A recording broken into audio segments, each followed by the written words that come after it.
Hello అండి, ఎలా ఉన్నారు అందరూ? నేనైతే సూపర్గా ఉన్నాను. అండ్ ఈరోజు బ్రెడ్ హల్వా చేస్తున్నాను. తప్పకుండా మీరు ట్రై చేయండి, ఓకేనా? ఇలా బ్రెడ్ స్లైసెస్ తీసుకుంటున్నాను 6. నేను ఈ చివరున్న ఎడ్జెస్ కట్ చేసుకొని బ్రెడ్ స్లైసెస్ అనేవి తీసుకుంటున్నాను. అండ్ నా వీడియోస్ మీకు నచ్చితే లైక్ చేయండి అండ్ మీ ఫ్రెండ్స్ అందరికి కూడా షేర్ చేయండి. అండ్ మరిన్ని వీడియోస్ నా ఛానల్లో చూడాలనుకుంటే నా ఛానల్ని సబ్స్క్రైబ్ చేయండి.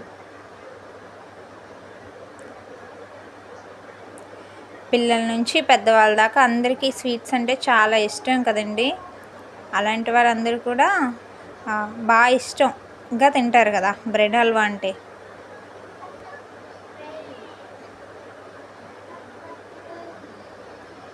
ఇలా స్లైసెస్ అన్నీ కూడా కట్ చేసుకుంటున్నాను.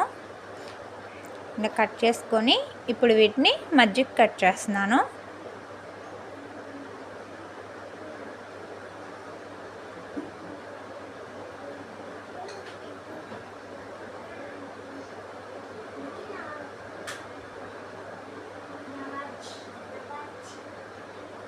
ఇలా స్లైసెస్లా కట్ చేసుకున్నాను. ఇప్పుడు ఈ స్లైసెస్ అన్నీ కూడా డీప్ ఫ్రై చేసుకోవాలి. స్టవ్ ఆన్ చేసుకొని కడాయి పెట్టుకొని అందులో డీప్ ఫ్రైకి సరిపడా ఆయిల్ తీసుకున్నా. అలాగే ఇంకో పక్కన స్టవ్ ఆన్ చేసుకొని ఒక 2 టేబుల్ స్పూన్ నెయ్యి వేసుకున్నాను. అందులో డ్రై ఫ్రూట్స్ అన్నీ కూడా వేయించుకుంటున్నాను.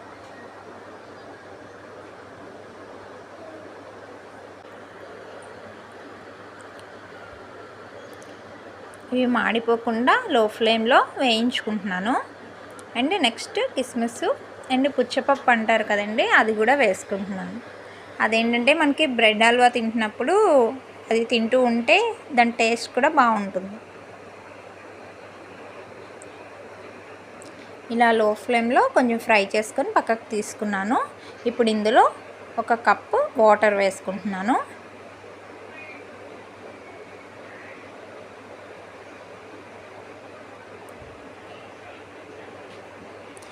ఇప్పుడు దానికి సరిపడా షుగర్ తీసుకున్నాను.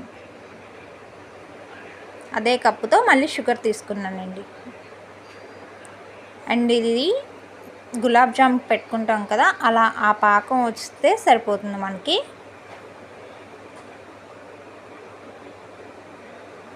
ఈలోపు డీప్ ఫ్రైకి ఆయిల్ పెట్టుకున్నాం కదా, అది హీట్ అయింది. ఇప్పుడు ఈ బ్రెడ్ స్లైసెస్ అన్నీ కూడా ఫ్రై చేసుకుందాం.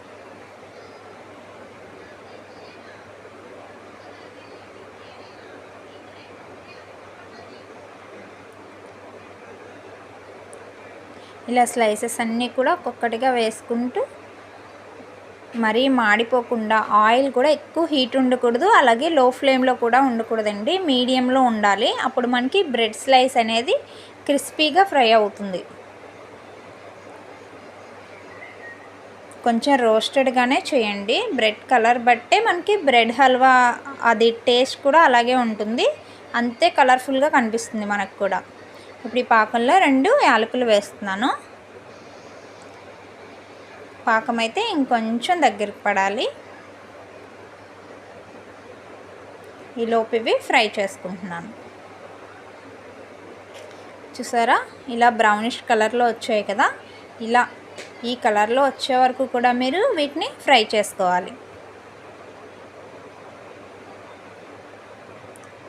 అప్పుడు ఆ పాకం అంతా కూడా బ్రెడ్కి పడుతుంది. బ్రెడ్ హల్వా అనేది చక్కగా వస్తుంది మనకి. వీటిని ఒక ప్లేట్లోకి తీసేసుకుంటున్నాను నేను.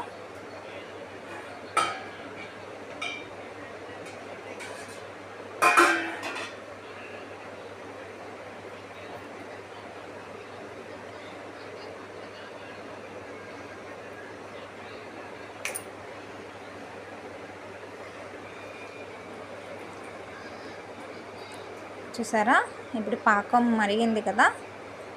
ఇప్పుడు ఈ స్లైసెస్ అన్నీ కూడా అందులో వేసుకుని ఆ బ్రెడ్ అంతా కూడా దాన్ని అబ్జర్వ్ అయ్యేటట్టు కలుపుకోవాలి.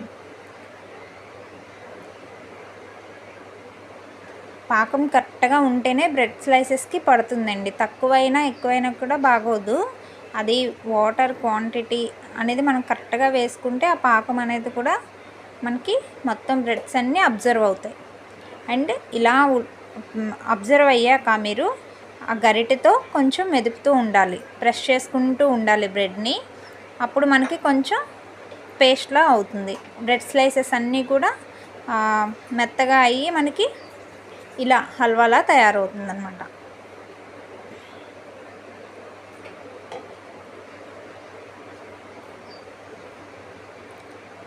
చూసారా, రెడీ అయిపోయింది బ్రెడ్ హల్వా.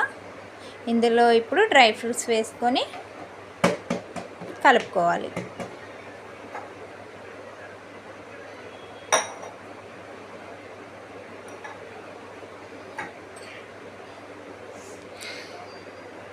అండ్ ఈ వీడియో కనుక మీకు నచ్చితే తప్పకుండా లైక్ చేయండి.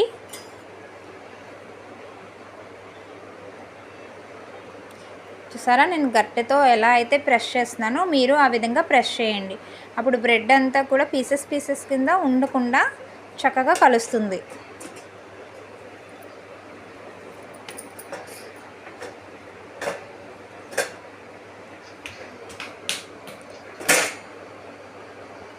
ఇప్పుడు ఇందులో నట్స్ అన్నీ కూడా వేసుకొని వేయించి పెట్టుకున్నాను కదా, అవన్నీ వేసుకొని కలుపుకుంటున్నాను.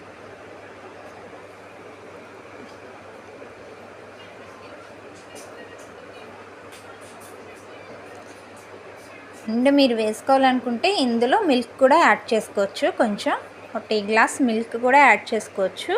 కాకపోతే మీకు కొంచెం ఎక్కువ రోజులు నిల్వ ఉండాలంటే ఓ 3-4 డేస్ ఇలా అయితే మీకు నిల్వ ఉంటుంది. అండ్ మిల్క్ వేయడం వల్ల ఏంటంటే 1 or 2 డేస్లోనే అది తినేయాలి. ఇలా కూడా టేస్ట్ చాలా బాగుంటుంది. అండ్ తప్పకుండా ట్రై చేయండి. Thank you for watching.